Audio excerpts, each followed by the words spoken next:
हरिओम सबैमा शुभ बिहानी। म चाहिँ मेरो दिनको सुरुवात आजदेखि एउटा भ्लग बनाउँदैछु। कस्तो हुन्छ के हुन्छ हजुरहरूले कमेन्ट सल्लाह सुझाव दिनुहोला। बिहान 5 बजे उठ्छु, उठेर प्राणायाम योग गरेर थाइरोक्सिनको औषधि खाएर अनि बेडमा उठेपछि आफ्नो नित्य कर्म सुरु हुन्छ। सुरुमा उठेर सबै गरिसकेपछि म चाहिँ आफ्नो बोट बिरुवालाई एकचोटि सरेर हेरेपछि मात्रै म आफ्नो भान्सामा पस्छु। यो चाहिँ मेरो ड्रागन हो, बारीमा रोपेको चाहिँ उम्रिएन। यसपालि यो बेर्ना सारेर फुलहरू बनाउँछु। यो चाहिँ मलाई आउँदैन, कुन खालको ड्रागनहरू थाहा छैन। यो चाहिँ नयाँ बिरुवा हो। अब यसबाट यो धेरै नै हाँगा पलाएर मैले यो काटेर अर्कोमा पनि रोपेको थिएँ। यो पनि लालचन हो, यो अकबरीलाई गरिदिएको यस्तो फुलेको छ।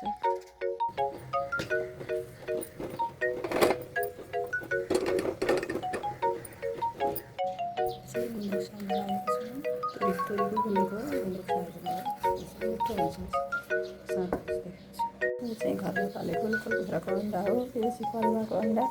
यो चाहिँ मेरो केटीले कुकुरले खान्छ। यसरी सुकेको खुर्सानी पोलेर पिनी बसाल्नु मनपर्छ। अनि रेडी भयो।